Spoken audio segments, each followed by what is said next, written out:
গিয়েছি, অনেক জেলায় গেলাম, অনেক দেশে গেলাম, তবে বেশি হরি সংকীর্তন আমাদের এই দক্ষিণ 24 পরগনাতে হয়। কিন্তু হয়েও কি হবে, নিষ্ঠায় তো আর হয় না। কেন নিশ্চয়ই কি করে হবে? ওই দেখো ওখানে দোকান, এখানে দোকান, সব গন্ধ বলে গন্ধ। আর একটু হরিবাসরকে একটু নিষ্ঠায় রাখতে পারবো না? হরিবাসরকে একটু নিরামিষ করে রাখতে পারবো না? হরিবাসর একটু প্রসাদী হবো না? মাছ কাতলা মাছ খেয়ে দি হরিনাম শুনতে যাব, তাহলে ফল পাবো তো? কোনো কালে হবে না। এই জন্য বলছে আহার সূচি করো, তারপরে কৃষ্ণ নাম করো। আহার সূচি যদি না হয়, তুমি যতই ভজন করো না কেন, ভজন তোমার শুদ্ধ হবে না। সেই চৈতন্য মহাপ্রভু নদিয়ায় বুকে জন্ম নিলেন শচী সিন্ধু গর্ভ মাঝে। আর সেই শচী মা ছিলেন সত্য যুগে ভারতবর্ষে প্রয়াগ তীর্থের কাছে একজন জননী, তার নাম হলো ধরা সতী। ধরা সতী কেন হলো এই শচী মা? কেন জানো? ধরার স্বামীর নাম ছিল দ্রোণ ঠাকুর। আর সেই দ্রোণ ঠাকুর একদিন ভিক্ষায় গেছে, তাদের কোনো সন্তান সন্ততি ছিল না, তাই সন্তান নেই।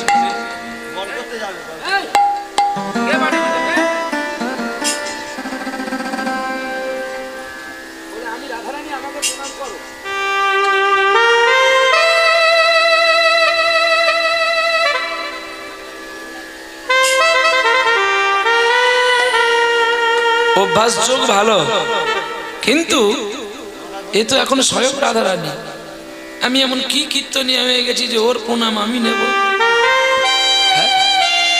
সিদ্ধান্তগুলো দিয়ে আমার কাছে পাঠাবেন। আমি সেই কীর্তনিয়া নয়, আমি একদম কাশ্মীরি আপেল। ও যত বুড়ো হবো আমি, তত রস আরো মিষ্টি হবে। আর আপেল যত তাড়াতাড়ি তুলবি, তত দেখতে ভালো হবে, কিন্তু খেয়ে পাবি না, টক লাগবে। এই ছোট্ট বালক এখন রাধারানী, এই রাধাকে আমার প্রণাম করা সাজে। রাধা ভাব যদি না আনতে পারি, তাহলে আর কীর্তন করে কি হবে বলো? চলো আসল লীলায় যাই। তাই ভগবান কৃষ্ণ এই যে ধরার কোলে আসলো, একদিন মধ্যাহ্ন কালে মা ধরা দেবী কোলে গেছে দুটো খাবে বলে। কে? ছোট্ট ছেলে গোবিন্দ। আর দ্রোণ গেছে তখন ভিক্ষা। আর যেই দ্রোণ ভিক্ষায় চলে গেছে, এমত অবস্থায় দ্রোণের কাছে গিয়ে বাড়িতে বাড়িতে দ্রোণ ভিক্ষা করছে। আর ওই সুযোগের মধ্যে গোবিন্দ ছলনা করে গেলেন ধরা মায়ের কাছে। গেছো মা, ও মা কে আছো গো? আমার বড় খিদে পেয়েছে, আমাকে দুটো খেতে দাও। যেই বলেছে, ধরা মা চিন্তা করলো, আমাকে তো কেউ মা বলে ডাকে না, সবাই নিপুত্রী বলে বলে। কে আমায় মা বলে ডাকছে? আমি বাইরে বেরিয়ে দেখি তো। যখন বাইরে বেরিয়ে দেখে এক ছোট্ট বালক দাঁড়িয়ে আছে, ধরা মা ছুটে গিয়ে তাকে কোলে নিল, নিয়ে বলছে, বাবা রে, আমার জীবন ধন্য হলো, তুই যে আমায় মা বলে ডাকি। ও আমার বড় খিদে পেয়েছে, আমায় খেতে দাও না। শত শত ছিদ্র ছিল ধরার বসনের মধ্যে, তার মধ্যে থেকে একটু বসন ছিঁড়ে গোবিন্দকে বসিয়ে দিয়ে তার পাদ্য অর্ঘ্য করে চরণামৃত জল পান করে বলছে, খোকাই একটু বস, আমি আসছি। বাড়িতে এক মুঠো চালও ছিল না, তৎক্ষণাৎ ওই ছোট্ট ছেলেটাকে রান্না করে দেবে। ছুটে গেলেন পাড়ায়। সেদিন পাড়ার কেউ এক মুঠো চাল দিল না। দেখতে পেল পথের ধারে একটা মুদিখানার দোকান। আর সেই মুদিখানার দোকানের কাছে গিয়ে হাজির হয়ে গেলেন। বলছে, ওগো হরি মুদি, আমায় কিছু চাল ডাল দাও না গো, আমার বাড়িতে অতিথি এসেছে আর আমার স্বামী গেছে ভিক্ষায়, তুমি আমাকে এখন চালটা দাও, আমার স্বামী ভিক্ষা থেকে ফিরে আসলে আমি তোমায় দিয়ে যাব। ধরা, বহুদিন থেকে আমার লোভ ছিল তোমার এই রূপের প্রতি। তুমি যখন আমাকে তোমার দেহটা দিলে না, আজকে আমারই দিন এসছে, তুমি যদি আমায় কিছু দাও, তাহলে আমি তোমায় বিনিময়ে কিছু দেব। চমকে উঠলো ধরা, একই বলছেন তো? চিৎকার করো না ধরা, আর চিৎকার দেবে না, সারা পাড়ায় তো ঘুরলে কেউ দিল, কিন্তু আমি তোমাকে দিতে পারি বিনিময়। যদি তুমি আমায় কিছু দাও, আমি তোমায় কি দেব? তুমি দেবে, তোমার আছে কি আছে বলো দোকানদার, তুমি যদি বলো আমার আছে, আমি নিশ্চয়ই দেব। দাও, তোমার ওই দুটো মাংস পিণ্ডের একটা মাংস আমায় কেটে দাও। অবাক হয়ে গেল। একদিকে অতিথি, একদিকে স্বামী, একদিকে সত্য।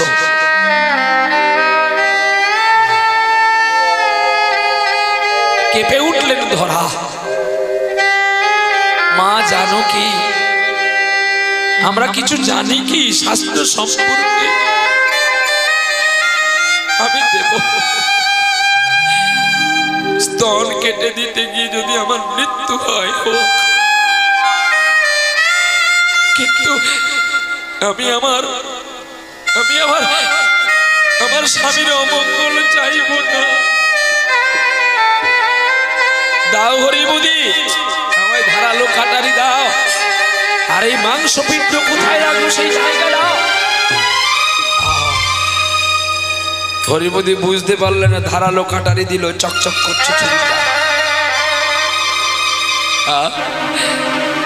ছুরিটা বসালো, রক্তে রাঙা হয়ে গেল। এ কি করলে গো, এ কি করলে ধরা, এ কি করলে তুমি? দাও, আমার অতিথির সেবার জন্য তুমি কিছু দাও।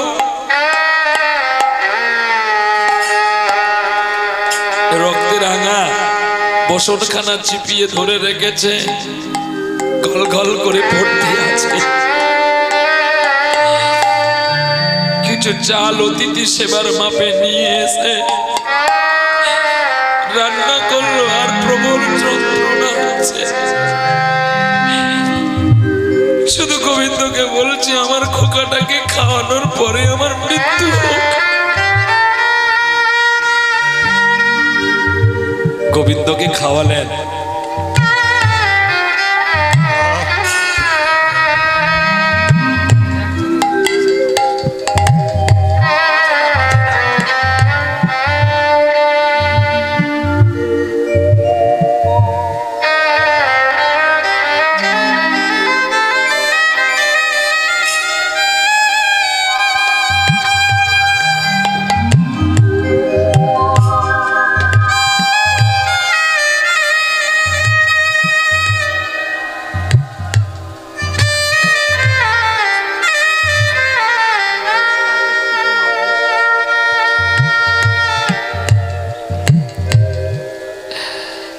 রান্না করছে আর কাঁদছে ধরা মা।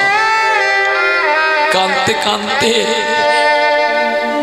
রান্না করে অতিথিকে কোলে নিয়ে খাওয়াচ্ছে। সৃষ্টির আগে তোমায় ডাকতো কি নাম ধরে, আমার জানতে ইচ্ছে করে মাগো, জানতে ইচ্ছে করে আমার, জানতে ইচ্ছে করে মাগো, জানতে ইচ্ছে করে। প্রেম যদি দিলে মা এই অন্তরে, ওদি কেন দিলে মা আজ তাহার ভিতরে?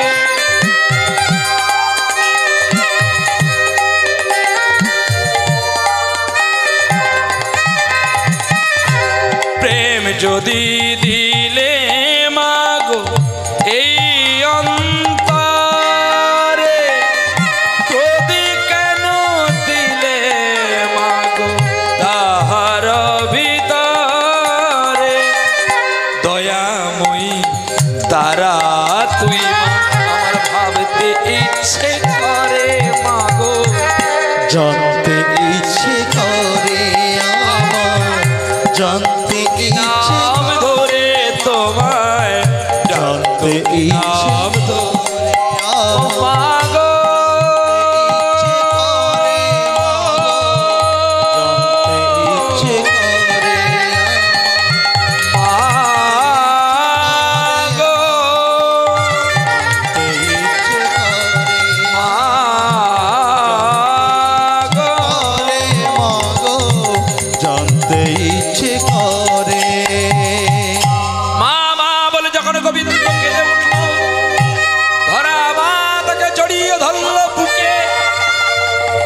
হয় যেন আজ কেন যন্ত্রণা হচ্ছে না। যখন দেখি আমার আমার কাটা পয়ধর কি করে আবার হয়ে গেল। কে তুমি বাবা? আমি আমি কে তুমি দেখবে মা? তবে দেখ মা আমি কে। শঙ্খ চক্র গদা পদ্মধারী চতুর্ভুজ বাহু নারায়ণ রূপ দর্শন দিনে লাইট গুলো জ্বালুন। আর যেই চতুর্ভুজ বাহু দেখতে পেলেন ধরামা লুটিয়ে পড়েছে। গোবিন্দ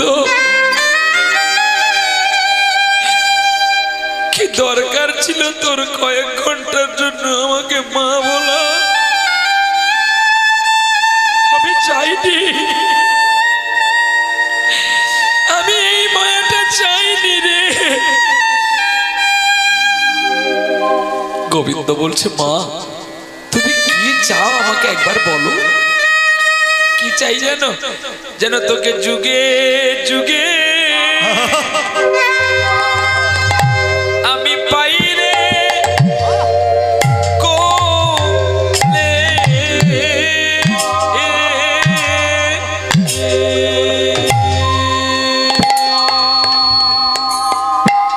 গোপালের তোরে যুগে যুগে আমি পাই রে কোলে।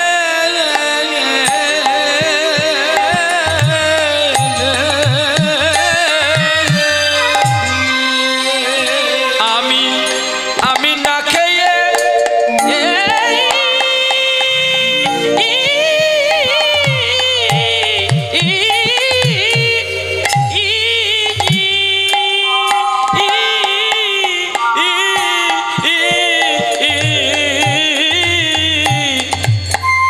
আমি না খেয়ে তোরে তোরে খাওয়াবো রে। যেন যুগে যুগে পাই রে কোলে। ওরে মা বলা ডাকে কত কত জাদু আছে। যেন যুগে যুগে পাই রে কোলে। আমার বিষয় বৈভব আমি না চাই না চাই। যেন যুগে যুগে হতে পারি রে কোলে রে। যেন তোরে পুত্র রূপে আমি যুগে যুগে পাই। যেন পুত্র রূপে পাই রে কোলে। আমার নারী জনম জনম ধন্য হবে। যেন যুগে যুগে পাই রে কোলে। নাই রে লীলা বিরাম নাই রে। যুগে যুগে পাই রে কোলে। ওরে ওরে আমার জাদু বলি। আরে যুগে যুগে পাই রে কোলে। আমি আমার জনম ধন্য করব। আমি যুগে যুগে পাই রে কোলে। বাডাক শুনে আমি প্রাণ জুড়াবো। যুগে যুগে পাই রে কোলে। প্রাণের জ্বালা জুড়াইব। যুগে যুগে পাই রে কোলে। ওরে আমার নীলমণি যুগে যুগে পাই রে কোলে। তোর মুখেতে বাডাক শুনি। যুগে পাই রে কোলে। আরে ওরে আমার নীলমণি যুগে যুগে পাই রে কোলে। তোর ডাকেতে বাডাক শুনি। আরে যুগে যুগে পাই রে ওরা রে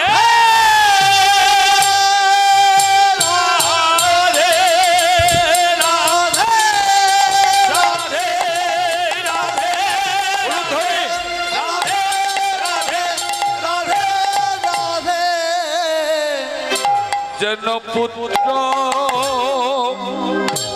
রূপে পাইরে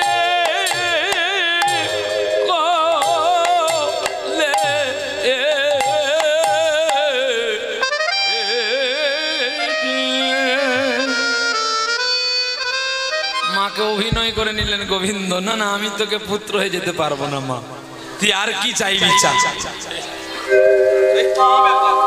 আমার আর কোনো প্রয়োজন নেই, আমার আর কিছু দরকার নেই গো, যদি তুমি আমার পুত্র হয়ে আসবে এসো, তাও এক যুগে নয় যুগে যুগে। ভগবান নিরুপায় হয়ে গেলেন, মা সোনা দানা কিছু নে না, বলে কি হবে, তুই তো আমার আসল সোনা, তোকে যদি না পাই আমার সোনা নিয়ে কি হবে বল। বাবা মা রোজগার করে কার জন্য, সন্তান সন্ততির জন্য, পরিবারের জন্য, যদি তার পরিবার না থাকে তার রোজগার করে লাভটা কি। তাহলে আমার যদি বিষয় সম্পত্তি তুই আমাকে দিবি, তুই যদি আমার পুত্র না হবি, তাহলে আমার বিষয় সম্পত্তি কি প্রয়োজন। মত করি তু অভিমান রে बंधु झूठी तेरी शान रे मत कर तू मत कर तू अभिमान रे झूठी तेरी शान रे मत कर तू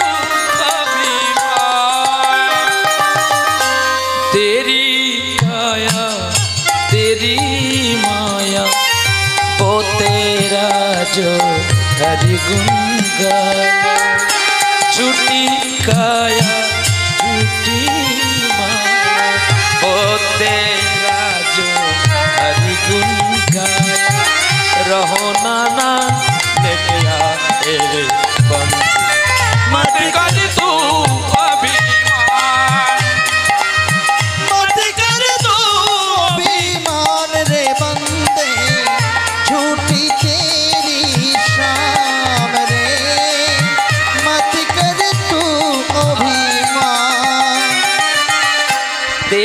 पास है हीरे मोती, मेरे मन मंदिर में ज्योति। आस्ते भगवाনের রঙে এত সোনা আছে, তাই সোনাই জ্যোতি দিচ্ছে। ये भजन लेकिन मीराबाई का भजन होते हैं, बड़ी प्रेम से गा रहे हैं। मत कर तू अभिमान, আমার ভক্তকে বলছি তুমি অভিমান করো না। ভক্ত বলে তোমাকে যদি না পাই কারোর অভিমান যাবে কি গো। হ্যাঁ, যেমন আমার অধিকারে যে মাকে বকুনি দাও, এই যে মা আবার কাঁদছে, মা যেমন আমাকে শাসন করে, আমারও তো অধিকার থাকবে মাকে একটু ভালো করে একটু বকে দিই, যাতে মা যেন কষ্ট না পায়, এমন বকুনিটা বলতে হবে। মাই তখন বুঝবে না আমার ছেলে ঠিক বলছে, আমি কেন কথা বলবো, বাবা চুপ করে বসে শুনি আমার ছেলে কি বলে। আর যদি তুমি রাগ করে থাকো, মা কষ্ট পেয়ে থাকো, আমায় ক্ষমা করো, কারণ আমার কাজই হচ্ছে আমার মা বাবাকে কৃষ্ণ পথের প্রতীক করানো। নিতাই গৌর প্রেমানন্দে হরিবল হরিবল। জানো মা, মাস্টার কখন তার ছাত্রকে মারে, যখন ছাত্র বারবার মাস্টারকে বিরক্ত করে। তার আগে মাস্টার কখনো ছাত্রকে প্রহার করে না, বরঞ্চ তাকে বোঝায় এটা নয় এইভাবে করতে হয়। মতকারী তো অভিমান, ভক্তকে বলছে তুমি অভিমান করো না, বলে কেন করব না, তাহলে তুই আমার পুত্র হয়ে আয়, তাহলে আমার অভিমান দূরে চলে যাবে। তোমার কাছে আছে হিরে মতি, আর আমার কাছে আছে নয়নের জলের জ্যোতি। হেরে গেলেন গোবিন্দ। গোবিন্দ বলছে মা রে আমি যাব, তবে আমার কথা শোন, কোনদিন আমায় দুঃখ দিবি না, কোনদিন আমায় কষ্ট দিবি না, কষ্ট দেবে না, আর কোনদিন আমায় তুই দড়ি দিয়ে লোকের কথাই বাঁধবি না। যেদিন তুই আমায় বাঁধবি জননী, সেদিন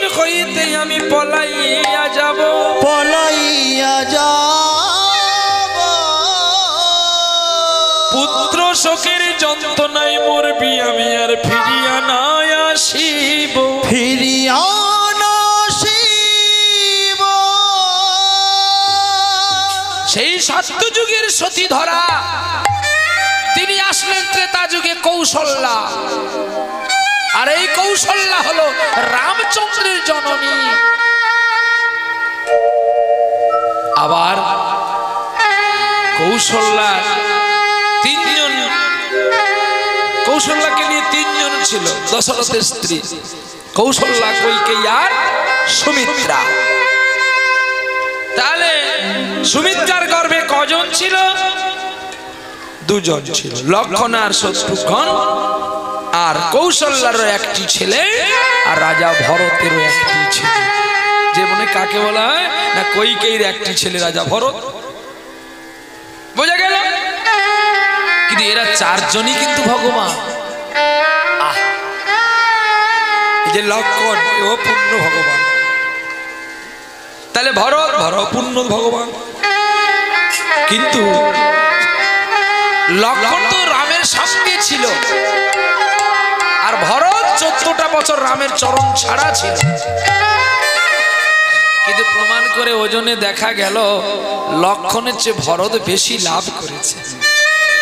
এই আজকে যে আপনার বঙ্গভূমিতে হরিনাম কৃষ্ণ নাম শুনছেন বা আমরা জনম হয়ে কীর্তন গাইছি, এই আমাদের কোটিকল্প যুগের তপস্যা ছিল বলে তাই আপনি আমরা এই ভূমিতে আসতে পেরেছি। কেন? এটা সেই ভরতের রাজ্য, এটা কিন্তু ভরতের রাজ্য। এটা যদি কেউ বলে পশ্চিমবাংলার রাজ্য, সিদ্ধান্ত ভুল। এই জন্য ইতিহাস পড়তে হয়, রামায়ণ দর্শন করতে হয়, গ্রন্থ পড়তে হয়। গ্রন্থ পড়লে কি হয় জানো? চরিত্র গঠন হয়। কীর্তন গাইব, মাছ চিংড়ি খাবো, কীর্তনে অনেক হয়। এই নবৈষ্ণবের মুখে কোনোদিন হরিকথা শুনতে না, দণ্ডনীয় অপরাধ। প্রসাদী হও, কীর্তন গাও, তোমার কথা শুনলে মানুষের মুক্তি হবে। তা নাহলে কি হবে? অভিনয় কিছু করবে, আর অভিনয় করে লোকের মনোরঞ্জন হবে। আর যখন জমের বাড়ি তোমার পিঠে পড়বে, তখন তুমি বুঝতে পারবে সখী তুমি কার, না আমি তোর না তোর বাপের। অভিনয়ের বৈষ্ণব হইও না, বাস্তবে বৈষ্ণবের বৈষ্ণব অঙ্গকার নিয়ে কীর্তন করো। যেমন জানো করো না। বলছে সাপ যদি কোনো দুধে মুখ দেয়, সে দুধ খেলে কি হবে? মানুষ মারা যাবে। আবার এমনি যদি দুধ থাকে, সেই দুধ খেলে মানুষের উপকার হবে। অর্থাৎ বৈষ্ণব সাজলাম, অথচ আমার মুখে থাকবে বিষ, তাহলে বিষ মুখে কখনো হরিকথা শোভাকৃত হয়?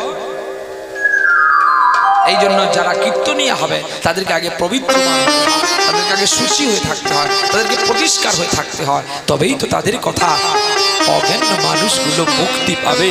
আরে আপনারা যদি সব জানতেন, তাহলে আমাদের বা এত টাকা দিয়ে আনতেন কেন? আমাদের কাছে দুটো ভালো কথা শুনবেন বলে তো, নাকি ভুল বললাম? হ্যাঁ কি গো মা, আমি ভুল বললাম? তাহলে আমাকে এত অর্থ দিয়ে এনে যদি আমার আচরণ ভুল থাকে, তাহলে তো আমার চেয়ে আপনারাই দাবি। কি কষ্ট করে আমাকে একটা উঁচু আসন দিলেন, এই আসনটার নাম ব্যাসদেবের আসন। আর আপনার যে আসনটায় বসেছেন, এই আসনটির নাম পরীক্ষিতের আসন। পৃথিবীর কীর্তন জগতে মাত্র 2টি কীর্তনিয়া বড়, আর যত কীর্তনিয়া আছে কেউ বড় না। লেকিন সকলে বলে হাম বড়। হাম বড় মানে আমি বড়। কেমন? কীর্তন জগতে এখন কীর্তন জগতের সম্রাট সুমন ভট্টাচার্য মহাশয়, তাহলে তিনি বড় কীর্তনিয়া না? তাহলে বোধহয় বড় কীর্তনিয়া আছে শালতোর বাঁকুড়ার কাছে আসানসোলে অঞ্জন উপাধ্যায়, বলছে না। তাহলে সব্যসাচী চ্যাটার্জি, বলছে না। তাহলে কৃষ্ণবোধ হালদার মহাশয় আপনাদের দক্ষিণ 24 পরগনার মণি, বলছে না। তাহলে সুরজিৎ বসু, বলছে না। তাহলে কৃষ্ণদাস মুখার্জি, বলছে না। আমার পরে যিনি গাইবেন বিশ্বজিৎ খানাবাবু, বলছে না। তাহলে প্রহ্লাদ তুমি, বলে না না। তাহলে দিনে কৃষ্ণ ব্রহ্মচারী, না। বলে মেদিনীপুরে কীর্তনিয়া আছে বাবাজি শ্যামসুন্দর প্রভু, বলে না। এরা কেউ বড় নয়, বড় সেই 2 জন। বলে বড় কারা? না বড় কে জানো? ব্যাসদেবের ঔরসে যে সন্তান, যে 14 বছর মায়ের গর্ভে ছিল, সেই প্রকৃতপক্ষের কীর্তনিয়া। বলে বুঝবো কি করে? বলে বুঝবি তো পড় ভালো করে। যদি ভাগবত না পড়বি তাহলে বুঝবি কি করে? ভাগবতকে দর্শন করে ভাগবতকে খেয়ে নিতে হবে। বলে দিতে হবে এত পৃষ্ঠায় লেখা আছে, দেখে না, তখনই তোমার বলাটা সার্থকতা হবে। কারণ তুমি পরীক্ষায় স্টার পেয়েছো, তোমাকে বলতে হবে হু করে। পড়বি একদিন, বলবি 100 দিন। যখন পড়বি ভক্তি করে পড়বি, আর পড়াটাই যেন তোর চিত্ত স্থিতি পটে লোড থাকে। তার প্রমাণ জানেন? 80,000 মুনির মধ্যে কেন সুখদেবকে এই ব্যাস আসনটা দেওয়া হয়েছে? কারণ সুখদেব যখন মায়ের গর্ভ থেকে ভূমিষ্ঠ হয়েছিল, মাতৃদ্বার দিয়ে নয়, জানুদেশ দিয়ে। মাকে বলেছিল, মা আমি তোমার পবিত্র দ্বারকে অপবিত্র করতে পারবো না। কেন খোকা? না, ওই দ্বার দিয়ে যতজন ভূমিষ্ঠ হয়েছে সকলের দ্বারের প্রতি তার লোভ থেকে গেছে। তাই যে জন্মদ্বার দিয়ে আমি প্রবেশ করব, সেই দ্বারকে আমি আলিঙ্গন করতে পারবো না মা। তার চেয়ে তুমি এক কাজ করো, আমাকে একটু বস্ত্র দাও, আমার বয়স হয়ে যাচ্ছে, আমি কৌপিন পরবো। মা কদলির মধ্যে, পাকা কলার মধ্যে একটু সুতো খেয়ে নিয়েছিল, আর সেই সুতোটাই করেছিলেন সুখদেব মায়ের গর্ভে কৌপিন। একদিন নয়, 2 দিন নয়, 1 বছর নয়, 2 বছর নয়, 14টি বছর মায়ের গর্ভে ছিল। জল আনতে গিয়ে, জল প্রসব করতে গিয়ে, ওই জলে 14টা ডুব দিতে গিয়ে 14 বছর তরতাজা যুবক হয়ে গিয়েছে। আর সেই যুবক চলে যাচ্ছে নদীয়ার পথের মতো দিয়ে, এক অজ্ঞাত সন্ন্যাসীর মতো, কৌপিনধারী, না আছে কোনো কিছু। ব্যাসদেব বলছে, পুত্র দাঁড়াও। পুত্র না পেছন দিকে ভেবে আগের দিকে চলছে। দেখতে পেল অনেকগুলো নারী জল কেলি করেছিল, তারা বসন করে রেখে দিয়ে উলঙ্গায় চান করেছিল। সুখদেবকে দেখে তাদের আর মনে নেই যে আমরা কাপড় আমাদের অঙ্গে আছে কি বসন আমাদের অঙ্গে না। সেই মেয়েগুলো যখন গিয়ে প্রণাম করলো, বলছি, জননী, মা হয়ে কখনো ছেলেকে প্রণাম করে মা? আরে কেন আমায় অপরাধী করলে জননী? আমাকে একবার করতে দাও মা প্রণাম। বাহ, পুনরায় যখন প্রণাম করলো, শিলপাদ শুকদেব গোস্বামী পেছনে যখন ওই বুড়োটা ছুটছে, ওই বুড়োটাকে দেখে সকল মেয়েগুলো আবার জলে পড়ে গেল। ঢং দেখো দেখি, ঢং দেখলে অঙ্গ চলে যায়। বলবো হ্যাঁ, কি আছে তোমাদের এই কাণ্ড কারখানাগুলো? বুঝতেও জানো না, কিছু জানো, শুধু আগে দিকে এসে বসে বসে। আরে না, তোমাদের বলছি, তোমরা আর ভয় পড়ে যাচ্ছ কেন? যারা যে ছুটে গিয়েছিল দেখবার জন্য, কাকে? শিলপাদ শুকদেব গোস্বামীকে। যুবকটাকে দেখে তোদের কাম জাগলো না, এই বুড়োটাকে দেখে তোদের লজ্জা দিয়ে গেল, যে জলে ঝাঁপ দিচ্ছে। তখনই মেয়েগুলো বলছে, ওগো বেয়াদব ব্যাস, তুমি ভালো কিন্তু তোমার বাপ ভালো। কি বললি? আমার বাপ তুলে কথা অভিশাপ? আরে থামো, তুমি কি অভিশাপ দিবি আমার জানা। जैसा बाप का वैसी लड़का होते हैं। बाप जैसी का काम का बीज बता दिया और काम का बीज में आप भी जन्म हो। लेकिन तुम्हारा माँ था भक्ति देवी, उसी लिए तुम्हारा मायर गर्भ तुम्हारा जन्म हुआ, और तुम जो जिसका गर्भ में पकड़ लिया था वो नारी भी गर्भवती था, उसी लिए तुम्हारा बच्चा को पैदा कर दिया, वो भी बच्चा भक्ति से चल जाते हैं। लेकिन तुमने क्या बताया? बिड़ करके बोलाओ सब शिकर से। अरे শোনো, তোমার বাবা ভালো ছিল না কিন্তু তোমার মা ভালো ছিল। বলে আমার বাবা ভালো ছিল না তুমি জানলে কি করে? বলে আর বলতে হবে না, দুপুর বেলা নদী পাড়ে এসে মেয়ে দেখে তোমার বাবার জিভ দিয়ে লানা পড়েছে। বলে হ্যাঁ তুমি দেখেছিলে? বলে যদি না দেখেছিলাম তাহলে বলছি কি করে? মৎস্যগন্ধা তোমার কে ছিল? বলছে আমার মা। না, ও তোমার মা ছিল না, তোমার বাবার কিছুক্ষণের জন্য রক্ষিতা ছিল। তোমার বাবা কামের আগুন ভোগ করার জন্য ওই মৎস্যগন্ধাকে বলেছিল, আমি তোমার গায়ের অগন্ধ পদ্ম করে দেবো, তোমার নাম মৎস্যগন্ধা থেকে সত্যাবতী করে দেবো, তুমি শুধু আমাকে আলিঙ্গন দাও। বলে সে কি করে হবে? আমি পারবো না।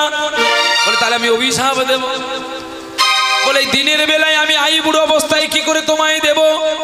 বলে আমার অঙ্গে যে আসবে সে পবিত্রমান হবে। চলো আমি যাই। এই বলে কুয়াশার সৃষ্টি করে একটা দ্বীপপুঞ্জের মধ্যে নিয়ে ওই সত্যাবতীর সঙ্গে আলিঙ্গন করলো। আর সেই আলিঙ্গনে জন্ম নিলে দৈপায়ন শ্রীকৃষ্ণ বেদব্যাস। আর বেদব্যাসের পুত্র হলো শিলপাদ সুখদেব গোস্বামী। সুখদেব গোস্বামী। তোমার মা ভালো ছিল বলে তুমি আজকে এই শ্রীকৃষ্ণ বেদব্যাস হলে, নাহলে তুমি ওই তোমার বাপের মতোই হতো। তোমার মধ্যে এখনো কাম ক্রোধ দুটোই লুকিয়ে আছে, কিন্তু তোমার সন্তানের মধ্যে নাই। তাই তোমার সন্তানকে আমরা প্রণাম করেছিলাম পুত্র রূপে নয়, ভগবান রূপে। তাহলে আজকে কীর্তনিয়াকে আপনারা কোন জায়গায় দাঁড় করালেন? ব্যাসদেব এর পুত্র সুখদেব। সুখদেব মাছ চিংড়ি খায়, হ্যাঁ, সুখদেব মাংস খায়, ডিম খায়, কাঁকড়া খায়, মদ খায়। সুখদেবকে শাস্তি হতে হবে। আপনাদের ভুল হলে তবু গোবিন্দ মার্জনা করে দেবে, কিন্তু আমাদের ভুল হলে গোবিন্দ ধরে ফেলবে। এই জন্য বলে ফের কাউ সাধু সাবধান। সাধু তুমি সাবধান, অসাধুকে বলে না। সাধুকে বলছে বারবার, কেন? তুমি শাস্ত্র পড়ছো, শাস্ত্র দেখছো, গ্রন্থ ঘাঁটছো, গ্রন্থ পড়ছো, প্রতিটি জায়গায় ভক্তদের কাছে তুমি বলতে আছো, তাহলে তোমার ভুল হওয়ার কথা নয়।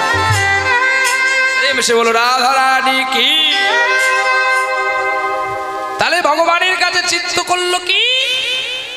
আর একটা কীর্তনিয়া যে ব্রহ্মার ঔরসে জন্ম নিয়েছিল, যার নাম দেবর্ষি নারদ। এই বিশ্বে দুটি কীর্তনিয়া বড়। এই জগতে যে কীর্তনিয়া আছেন না, জ্ঞানে বড়, বাহ্যিক জগতে বড়, পারমার্থিক জগতের বড়। কি পারমার্থিক জগতের বড় যদি আমরা হব, তাহলে আমরা হরি নাম দিয়ে কোনো অর্থ নেব? আমার কথাগুলো শুনতে খারাপ লাগে, কিন্তু সত্য কিনা মিলিয়ে দেখো। কি পারমার্থিক জগৎ আলাদা, বাহ্যিক জগৎ আলাদা। এই বাহ্যিক জগতের মানে আমাকে বাঁচতে হবে আর আপনাকে বাঁচাতে হবে। পারমার্থিক জগৎ মানে এই একজনের কাছে দিয়ে দিলে সারা বিশ্ব পেয়ে যাবে, আর সারা বিশ্ব পাওয়া মানে আমারও পাওয়া হবে। তাই ওই শিলপাদ সুখদেব গোস্বামী হরি নাম শুনেছিলেন পরীক্ষিত মহারাজকে।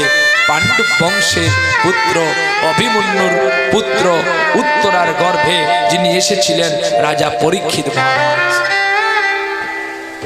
এইবার শোনা গেল সেই কৃষ্ণ জন্ম নিল দেবকীর গর্ভে। আর দেবকী ছিল কৈকেয়ী।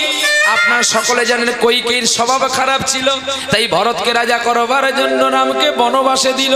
বলে না রে না, একবার রামায়ণ ভালো করে পড়ে দেখে নে না। যদি কৈকেয়ী রামকে বনবাসে নাই দিত, রামকে ভগবান বলে বলো কে বাঁচিনিত, কে বাঁচিনিত। কিন্তু ছলনার কপট করে যখন রামকে বনবাসে দিল, তবুও পুত্র রূপে এলো বটে, স্তন পান না করিল, স্তন পান না করিল।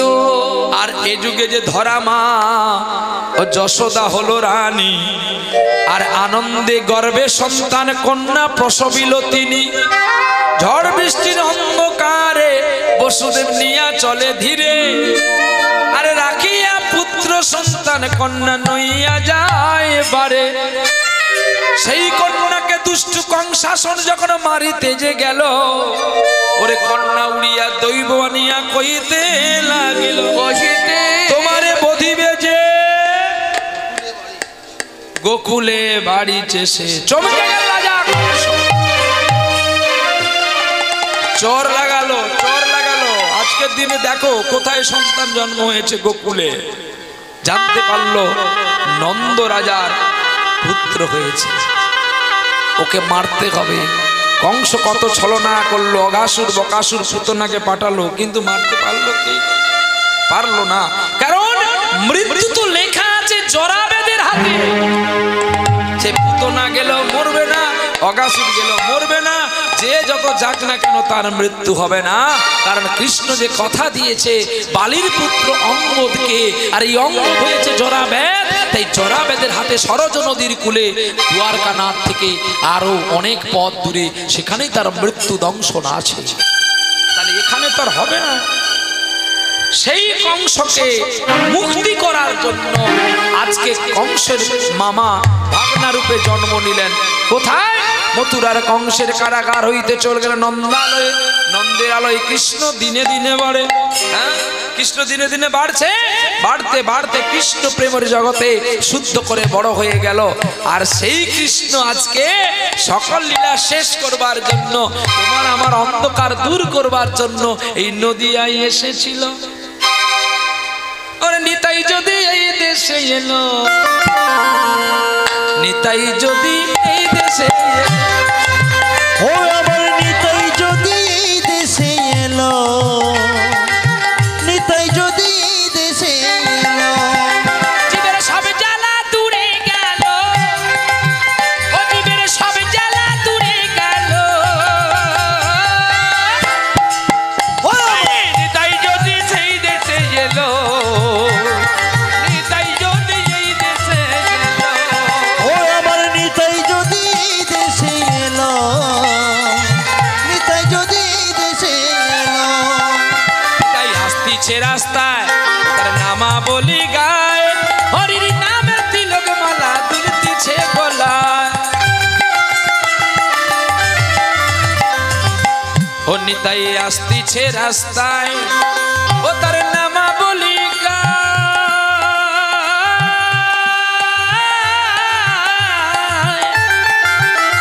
আবার হরির নামের তিলক মালা দুলতিছে গলায়। ওরে হরি বল বলে, হরি বল বলে, হরি বল বলে নাম দিয়ে জগৎ মাতা।